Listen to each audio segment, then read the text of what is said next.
Hello class, मैं हूं कुष्मिता और मैं लेकर आई हूं आपके लिए मेंसुरेशन की अगली क्लास। हम वित्त स्टार्ट किए थे, आज वित्त में हम संकेंद्रित वित्त के बारे में पढ़ेंगे।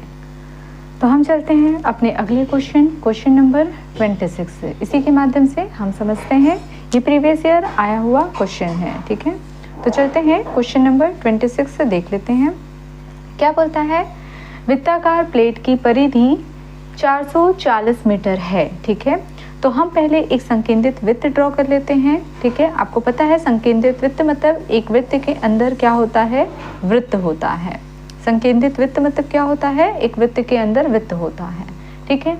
अब चलते हैं, जैसे जैसा क्वेश्चन मुझे कह रहा है वैसा हम ड्रॉ करते हैं।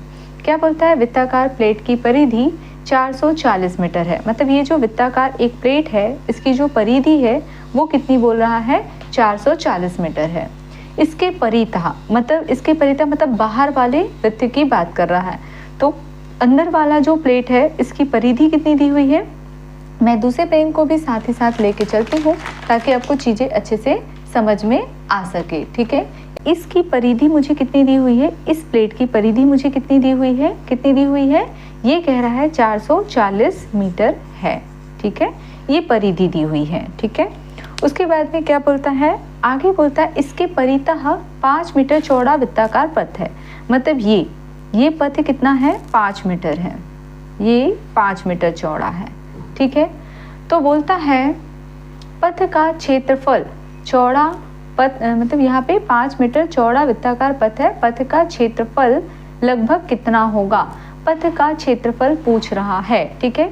मतलब ये जो पथ है, ये पथ इसी को कह रहा है वो, ठीक है। यहाँ देख सकते हैं वृत्ताकार परितः 5 मीटर चौड़ा वृत्ताकार पथ है, मतलब इसका क्षेत्रफल पूछ रहा है। वो किसका क्षेत्रफल पूछ रहा है, मैं फिर से एक पेन से ड्रॉ कर देती हूँ ताकि वो आपको अच्छे से समझ में आए। ये इसका क्षेत्रफल पूछ रहा है, ये जो मैंने रेड कलर से ड्रॉ किया है इसका क्षेत्रफल पूछ रहा है, ठीक है। तो चलते हैं देख लेते हैं, ठीक है। तो हमें पता है कि परिधि कितना दिया हुआ है, 440 मीटर दिया हुआ है। और परिधि, वृत्त की परिधि इज इक्वल टू क्या होता है, वृत्त की परिधि इज इक्वल टू होता है 2 पाई आर। हमने इतना पढ़ लिया है, क्या इसमें किसी को डाउट है। और ये कितना दिया हुआ है, 440 मीटर दिया हुआ है, is equal to 2 pi r, ठीक है। 2 से 2 कैंसिल करेंगे तो यहाँ पे कितना आ जाएगा, 2 दूनी 4, 2 दूनी 4। पाई की वैल्यू रख देते हैं, पाई की वैल्यू कितनी होती है 22/7 इंटू कितना हो गया आर। यहाँ पे कितना बचा हुआ है 220, ठीक है।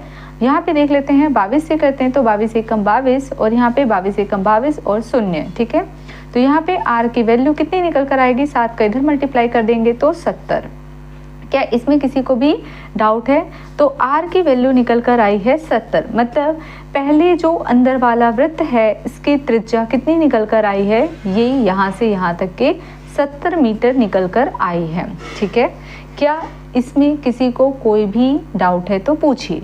मतलब अगर मैं बड़े वाले वृत्त की बात करती हूँ, इस बड़े वाले वृत्त की बात करती हूँ तो इसका केंद्र बिंदु यहाँ होगा और यहाँ से यहाँ तक की इसके लिए त्रिज्या कितनी निकल कर आएगी, 70 + 5 मतलब कितना आएगा 75। मतलब capital R is equal to कितना निकल कर आएगा 75। क्या इसमें किसी को डाउट है।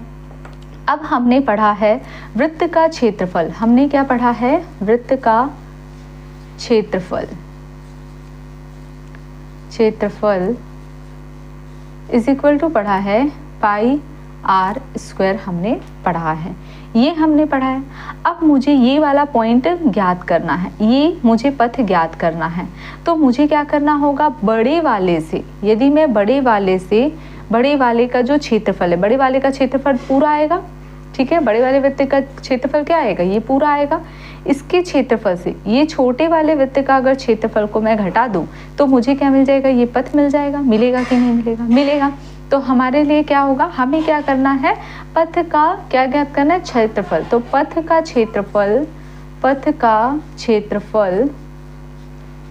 ठीक है, इज इक्वल टू क्या हो जाएगा, बड़े वृत्त का क्षेत्रफल माइनस छोटे वृत्त का क्षेत्रफल। रख दीजिए इसमें, ठीक है। तो पथ का क्षेत्रफल निकल कर आ जाएगा। बड़े वृत्त का क्षेत्रफल मतलब क्षेत्रफल के लिए क्या है फॉर्मूला, कोई भी क्षेत्र वो हो, फॉर्मूला तो पाई आर स्क्वायर ही है। तो बड़े वृत्त के लिए पाई, और यहाँ पे बड़े वृत्त के लिए कौन सा आर है, कैपिटल आर, तो कैपिटल आर का स्क्वायर माइनस पाई, और छोटे वृत्त के लिए कौन सा, स्मॉल आर, तो स्मॉल आर का स्क्वायर, ठीक है। रख दीजिए पाई, और यहाँ पे पाई को कॉमन निकालिए, तो यहाँ पे क्या हो जाएगा 75 का स्क्वायर, क्योंकि कैपिटल आर की वैल्यू 75 है, स्मॉल आर कितना है 70 है, इसका स्क्वायर ये आ जाएगा, ठीक है। इसमें क्या किसी को डाउट है? अब 75 का स्क्वायर कैसे निकालेंगे, तो मैं यहाँ कर देती हूँ, मैंने आपको बताया है, नहीं बताया है तो फिर देख लीजिए। किसी भी वर्ग, किसी भी संख्या का वर्ग कैसे निकालते हैं, तो 5 है तो 5 का स्क्वायर कर दीजिए, 5 25, बचेगा कितना 2।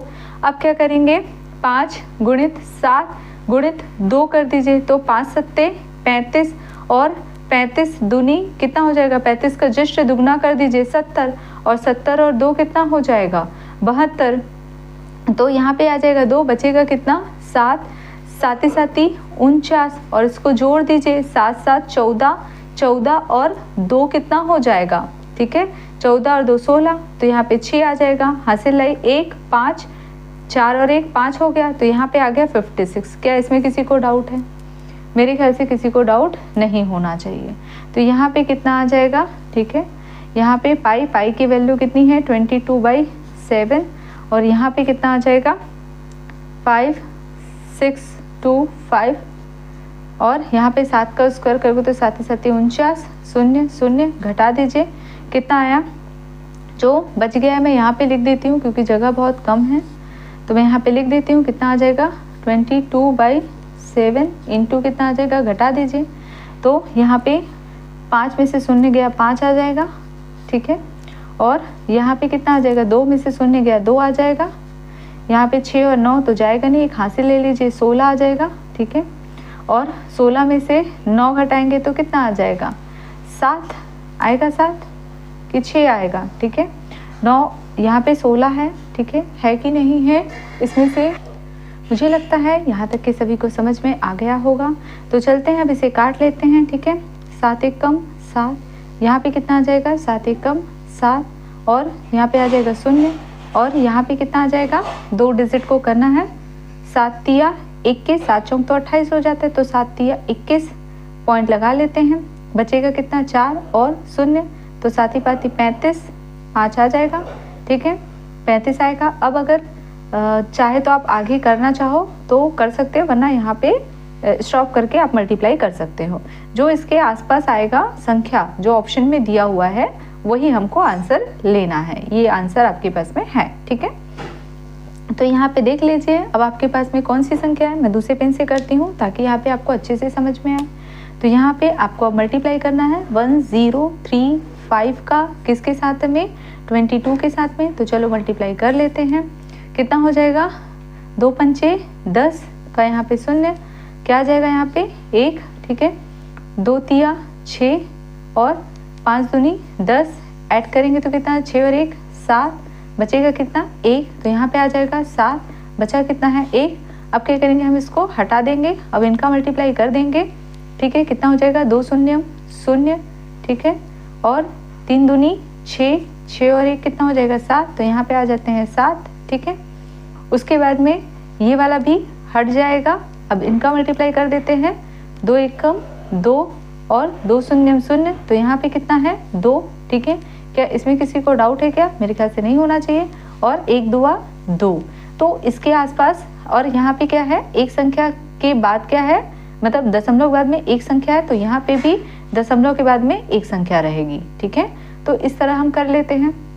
अब हम चलते हैं ऑप्शन देखते हैं, तो ऑप्शन में देख सकते हैं यहाँ पे 2 1 2 1 है, और यहाँ पे मेरा 2 2 है, तो ये तो कैंसिल हो गया, ये तो है ही नहीं, ये तो है ही नहीं। अब यहाँ पे देखो 2 2 7 7, हमने केवल पॉइंट के बाद में एक डिजिट लिया था, हो सकता है पॉइंट के बाद में 2 डिजिट लेते तो यही आता, तो हमारा आंसर क्या हो जाएगा ऑप्शन बी। इस तरह से आपको बनाना है। मेरे ख्याल से ये क्वेश्चन सभी को समझ में आई होगी। चलते हैं हम अपने अगले क्वेश्चन की ओर। चलते हैं हम अपने अगले टॉपिक चतुर्भुज, ठीक है। अब हम देखते हैं चतुर्भुज के बारे में, हमारा वित्त वाला टॉपिक खत्म हुआ और अगर बीच में होगा तो हम देख लेंगे, ठीक है। आगे हम चलते हैं चतुर्भुज के बारे में, ठीक है।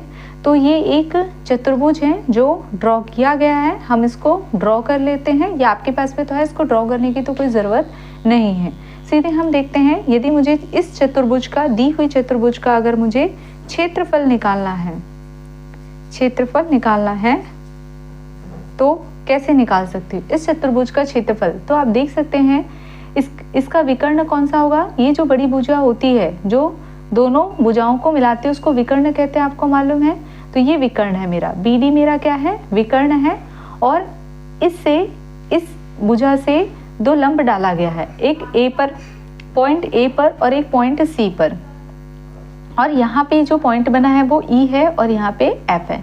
तो आप देख सकते हैं ये एक त्रिभुज बन चुका है और ये एक त्रिभुज बन चुका है।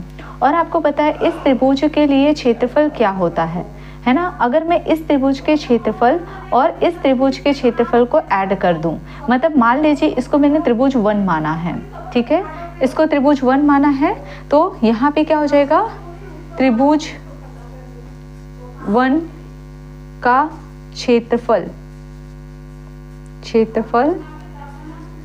प्लस मैं त्रिभुज 2 को ऐसे लिख रही हूँ का क्षेत्रफल, ठीक है। इन दोनों के क्षेत्रफल को ऐड कर दूंगी तो मुझे क्या होगा, इस चतुर्भुज का क्षेत्रफल निकल जाएगा, ठीक है। तो करते हैं। अब आपको पता है जब किसी त्रिभुज से लंब डाला जाता है तो उसका क्षेत्रफल क्या होता है, हाफ इंटू क्या होता है, ये आधार इंटू आधार क्या हो जाएगा, आधार वाली भुजा मतलब BD इंटू क्या हो जाएगा, इस पर डाला गया लंब मतलब AE प्लस क्या हो जाएगा, हम दूसरे त्रिभुज को देख रहे हैं, इस त्रिभुज की बात करें तो इसका क्षेत्रफल क्या होगा, हाफ इंटू क्या हो जाएगा, ये आधार BD, ये मैं आपको करा चुकी हूँ, इंटू क्या हो जाएगा, ये जो लंब डाला गया है इस आधार से, ठीक है, मतलब क्या हो जाएगा CF या FC, ठीक है, क्लियर है। अब यहाँ पे आप देख सकते हो हाफ और BD कॉमन है, तो यहाँ पे हाफ इंटू BD निकाल लिया, बचेगा क्या, AE प्लस CF। और ये दोनों क्या है, ये दोनों क्या है, विकर्ण पर डाले गए लंब का योग है। मतलब चतुर्भुज का क्षेत्रफल क्या हो जाएगा, हाफ इंटू BD क्या है, विकर्ण है, विकर्ण इंटू क्या हो जाएगा, विकर्ण पर डाले गए लंब का योग। क्या आपको समझ में आया इतना, ठीक है, मेरे ख्याल से सबको समझ में आया होगा। चलते हैं हम अपने अगले क्वेश्चन की ओर। तो हम यहीं पे अपना अगला क्वेश्चन देख लेते हैं, क्वेश्चन नंबर 27। क्वेश्चन नंबर 27 हम देख लेते हैं, ये देख सकते हैं क्वेश्चन नंबर 27 क्या बोलता है, एक चतुर्भुज के विकर्ण की लंबाई 30 मीटर है। हमारे पास में फॉर्मूला अवेलेबल है अगर क्षेत्रफल पूछ रहा है तो, ठीक है। एक चतुर्भुज के विकर्ण की लंबाई 30 मीटर है और दो शीर्षों से विकर्ण पर लंबवत की लंबाई 15 मीटर और 25 मीटर है। मतलब क्या बोल रहा है, हम ड्रॉ कर लेते हैं, इस तरह से दिया हुआ था हमारा चतुर्भुज, ठीक है। उसमें क्या बोल रहा है, एक चतुर्भुज के विकर्ण की लंबाई, मतलब इस विकर्ण की लंबाई कितनी दी हुई है, 30 मीटर है। और बोलता है दो शीर्षों से विकर्ण पर जो लंबवत लंब डाला गया, मतलब ये और ये, ठीक है, इसकी लंबाई कितनी दी हुई है, मतलब ये वाला मान लीजिए, ये वाला मैं H1 मान लूँ तो इसकी लंबाई दिया हुआ है 15 मीटर, और ये वाला अगर मैं H2 मान लूँ तो इसकी लंबाई दी हुई है, कितना दिया हुआ है, 25 मीटर, ठीक है, क्लियर है। तो कहता है चतुर्भुज का क्षेत्रफल ज्ञात कीजिए। तो यही पूछ रहा है, चतुर्भुज का क्षेत्रफल इज इक्वल टू, ये फॉर्मूला है यहाँ पे रख देते हैं, विकर्ण हाफ इंटू विकर्ण मतलब 30 इंटू लंब का योग मतलब 15 प्लस 25, ठीक है, कर लेते हैं। यहाँ पे कितना आ जाएगा, हाफ इंटू 30 इंटू 15 और 25 को जोड़ दीजिए, 5 5 10 शून्य, हाथ से लाई 1 2 और 1 3 और 1 4, इतना हो जाएगा। यहाँ पे काट दीजिए, किसी को भी काट दीजिए, 2 दूनी 4 और शून्य, ठीक है, कितना आ जाएगा, 3 दूनी 6, ये भी एक शून्य, ये भी एक शून्य, मतलब कितने शून्य लग जाएंगे, 2 शून्य लग जाएंगे, ठीक है। और ये क्षेत्रफल है तो यहाँ पे क्या हो जाएगा, मीटर स्क्वायर। देख लेते हैं आंसर अवेलेबल है क्या, है ऑप्शन ए, ठीक है। ये मेरा क्या हो जाएगा, करेक्ट आंसर। मेरे ख्याल से इतना सभी को समझ में आया होगा। चलते हैं हम अपने अगले क्वेश्चन की ओर, ठीक है।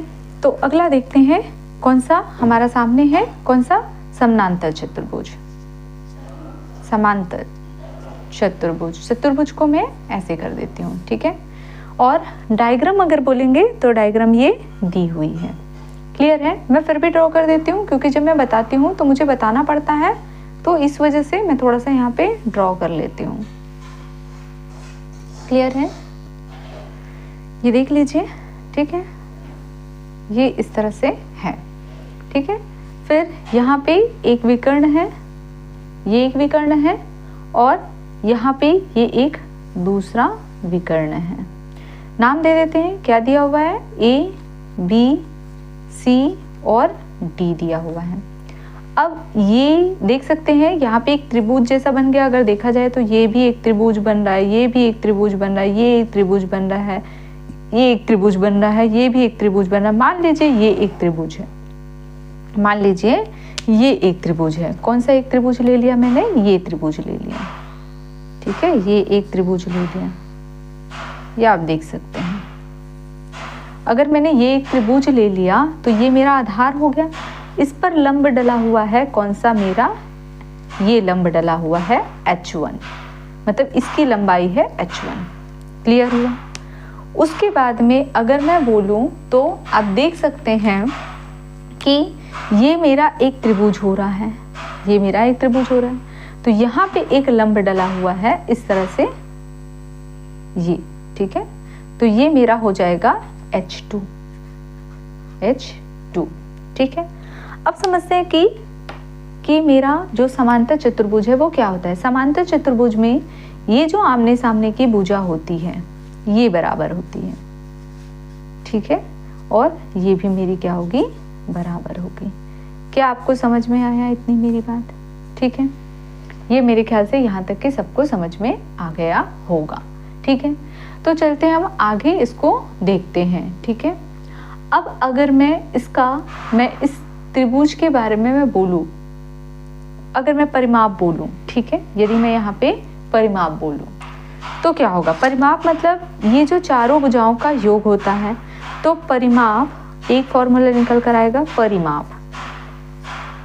परिमाप इज इक्वल टू क्या हो जाएगा, ये a plus b plus a plus b, मतलब 2a प्लस बी मेरा परिमाप निकल कर आएगा। क्या इसमें किसी को डाउट है। अगला हम दूसरा फॉर्मूला देख लेते हैं, ठीक है। अब अगर मैं पाइथागोरस प्रमेय लगाऊं, ये AC, ये एक त्रिभुज और ये एक त्रिभुज में पाइथागोरस प्रमेय लगाऊं, तो क्या हो जाएगा, AC ये विकर्ण है, विकर्ण की लंबाई को मैंने d मान लिया, मतलब दोनों ही कंडीशन में, ठीक है। तो यहाँ पे क्या हो जाएगा, AC का स्क्वायर मतलब कर्ण का स्क्वायर, ये AC कर्ण का स्क्वायर इज इक्वल टू क्या हो जाएगा, इज इक्वल टू AB का स्क्वायर, यहाँ पे देख सकते हैं AB का स्क्वायर प्लस क्या हो जाएगा, BC का स्क्वायर, BC का स्क्वायर। ये हमने पढ़ा पाइथागोरस प्रमेय। सेम दूसरे वाले में पाइथागोरस प्रमेय लगाऊं तो यहाँ पे क्या हो जाएगा, AC का स्क्वायर, AC का, ठीक है, सॉरी ये वाला, अगर ये वाला लें हम, ठीक है, ये वाला भाग लें तो यहाँ पे अभी मैंने ये वाला भाग लिया, अब मैं ये वाला लेती हूँ, ठीक है। तो लेती हूँ BD, क्योंकि यहाँ पे दिख रहा है, एक ये दिख रहा था तो मैंने ये ले लिया, और एक ये दिख रहा है तो मैंने ये ले लिया। तो क्या हो जाएगा, BD का स्क्वायर इज इक्वल टू क्या हो जाएगा, फिर ये आधार मतलब क्या हो जाएगा, BC का स्क्वायर, BC का स्क्वायर, ठीक है, प्लस क्या हो जाएगा आपका CD का स्क्वायर, अब इन दोनों को ऐड कर दूं तो मेरा क्या मिल जाएगा, AC का स्क्वायर प्लस BD का स्क्वायर, ठीक है। इसकी वैल्यू क्या है, AB मेरा क्या है, A है, और BC मेरा क्या है, B है, तो ये हो जाएगा A प्लस B। अब BC मेरा क्या है, B है, और CD मेरा क्या है, A, तो ये क्या हो जाएगा, A प्लस B। क्या इसमें किसी को डाउट है, ये स्क्वायर में है तो ये भी स्क्वायर में आ जाएंगे, मतलब इसको ऐड करोगे तो 2A square plus B square आएगा। क्या इसमें किसी को डाउट है? मेरे ख्याल से इसमें किसी को डाउट नहीं होना चाहिए। अब अगर मैं तीसरा बोलूं क्षेत्रफल, क्षेत्रफल की बात करूं तो क्षेत्रफल इज इक्वल टू त्रिभुज के लिए क्या होता है? बेस इंटू हाइट, ठीक है, मतलब आधार गुणित ऊंचाई, यही होता है। अब भी मैंने बताया इस त्रिभुज के लिए क्या हो जाएगा? आधार गुणित ऊंचाई मतलब h1। तो यहाँ पे कितना हो जाएगा? आधार मेरा कितना है? आधार मतलब मैं यहाँ पे लिख देती हूँ आधार गुणित ऊंचाई। जैसा जैसा त्रिभुज होता है उसके उसके अकॉर्डिंग होता है, ठीक है। तो यहाँ पे देख सकते हो इसके लिए मेरा आधार क्या है? बी है मेरा बी, तो यहाँ पे बी हो जाएगा इंटू मेरा क्या हो जाएगा? बी के साथ में मेरा h1 है तो ये h1 आ जाएगा, ठीक है। दूसरा मेरा इसमें मेरा आधार कौन सा है? a है, तो यहाँ पे a आ जाएगा और इसके साथ में ऊंचाई कितनी है? h2, तो ये मेरा h2 आ जाएगा। क्या इसमें किसी को डाउट है? मेरे ख्याल से किसी को भी डाउट नहीं होना चाहिए, ठीक है। एक क्षेत्रफल के लिए और एक फॉर्मूला है जो यहाँ पे लगा सकते हैं। क्षेत्रफल इज इक्वल टू क्या हो जाएगा? 2, जो आपका हेरॉन्स फॉर्मूला है, अंडर 2 क्यों लगाएं? क्योंकि 2 त्रिभुज बन रहा है इसलिए 2 लगाए हैं। और s क्या हो जाएगा? s minus a, s minus b और s माइनस d। d कौन सा है? ये आपका विकर्ण, तो आप यहाँ से भी बना सकते हैं। और s आपको पता है, s इज इक्वल टू क्या है? a plus b plus d divided by 2, ये मैं बता चुकी हूँ। तो ये फॉर्मूले हैं। चलते हैं अब इससे संबंधित एक क्वेश्चन देखते हैं, फिर आज के क्लास को वाइंड अप करते हैं। तो चलते हैं हम अपने अगले क्वेश्चन नंबर 42, ठीक है। चतुर्भुज वाला सेक्शन पीडीएफ में पीछे, जो पीडीएफ मैंने आपको अपने टेलीग्राम चैनल में दिया है, जिसका लिंक मैंने डिस्क्रिप्शन बॉक्स में दे दिया है, बट मैं क्रम से करा रही हूँ, ठीक है। पीडीएफ में कहीं पे भी आगे पीछे कुछ भी हो, लेकिन मुझे तो क्रम से कराना है। तो चतुर्भुज वाला सेक्शन था तो मैं चतुर्भुज वाला पहले कंप्लीट कर रही हूँ, ठीक है। तो यहाँ पे क्वेश्चन नंबर कौन सा है हमारा? 42। देख लेते हैं क्वेश्चन नंबर 42, ठीक है। एक ही क्वेश्चन देखेंगे। क्या बोलता है? उस समांतर चतुर्भुज का क्षेत्रफल क्या है, ठीक है। समांतर चतुर्भुज का क्षेत्रफल क्या है जिसकी आधार, लंबाई और ऊंचाई क्रमशः 4 सेंटीमीटर और 5 सेंटीमीटर दी हुई है। यहाँ पे जो लंबाई बोल रहा है ना, ये लंबाई नहीं है, इसको काट लीजिएगा, ठीक है। तो एक समांतर चतुर्भुज का क्षेत्रफल पूछ रहा है, ठीक है। आप चाहो तो ड्रॉ कर लो, अभी मैंने ड्रॉ किया है, नहीं ड्रॉ करना है तो मत करिए, ठीक है। मैं करके बता देती हूँ। जिस तरह से ये एक समांतर चतुर्भुज ड्रॉ कर लिए हमने, ऐसा दिया हुआ है, ये आपका क्या हो गया? विकर्ण हो गए, ठीक है। अब उसमें क्या बोल रहा है? आधार। मान लीजिए ये आधार है, तो ये वाले त्रिभुज की बात कर रहे हैं, तो ये आधार है, तो इसकी आधार कितनी दी हुई है? 4 सेंटीमीटर दिया हुआ है, यही कह रहा है। और क्या बोलता है? और जो ऊंचाई है, ऊंचाई मतलब ये, ठीक है। ऊंचाई मतलब मैं यहाँ पे बना देती हूँ, ठीक है। यहाँ पे ये जो ऊंचाई है मतलब h1, इसकी वैल्यू दी हुई है कितनी? 5 सेंटीमीटर, यही दिया हुआ है। तो कहता है समांतर चतुर्भुज का क्षेत्रफल क्या होगा। तो आपको क्या पूछ रहा है? समांतर चतुर्भुज का क्षेत्रफल क्या होगा। और हमने पढ़ा है अभी समांतर चतुर्भुज का क्षेत्रफल इज इक्वल टू आधार गुणित ऊंचाई, ठीक है। तो आधार कितना दिया हुआ है? 4 सेंटीमीटर। ऊंचाई कितनी दी हुई है? 5 सेंटीमीटर। तो आंसर कितना आ जाएगा? 5 20 सेंटीमीटर वर्ग सेंटीमीटर, यही मेरा क्या हो जाएगा? आंसर। तो ऑप्शन में देख लेते हैं, है क्या? है, बिल्कुल है। 20 मेरा क्या हो जाएगा? करेक्ट आंसर हो जाएगा। एक छोटा सा क्वेश्चन और देख लेते हैं, छोटा सा ही है, फिर ये टॉपिक भी खत्म हो जाएगा। क्वेश्चन नंबर 43, ठीक है। क्वेश्चन नंबर 43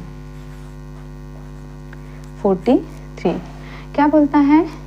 एक समानांतर चतुर्भुज ABCD की भुजा AB is equal to 24 centimetre है, और यहाँ पे देख लो AB 24 सेंटीमीटर है और भुजा AD 16 सेंटीमीटर है। AB तथा CD के मध्य की दूरी 10 सेंटीमीटर है, तब AD और BC के मध्य की दूरी ज्ञात करें, ये पूछ रहा है, ठीक है। एक रफ डायग्राम ड्रॉ कर लेते हैं। मान लो ये मेरा समांतर चतुर्भुज है, जैसा वो मुझे बोल रहा है, ठीक है। मैं अपने हिसाब से ड्रॉ करती हूँ, आप अपने हिसाब से अच्छे से ड्रॉ कर सकते हैं।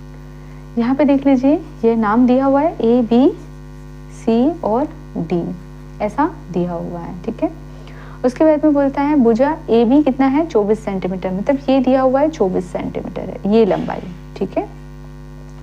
उसके बाद में ए डी कितना है, ए डी 16 सेंटीमीटर है, मतलब ये वाली लंबाई दी हुई है 16 सेंटीमीटर दी हुई है, ठीक है। उसके बाद में बोलता है ए बी, ये ए बी है और सी डी है, ठीक है। इसके मध्य की दूरी कितनी है 10 सेंटीमीटर, आप समझ रहे हैं, मतलब ये जो दूरी दी हुई है ये मतलब ऊंचाई वो कितनी दी हुई है 10 सेंटीमीटर दी हुई है, ठीक है।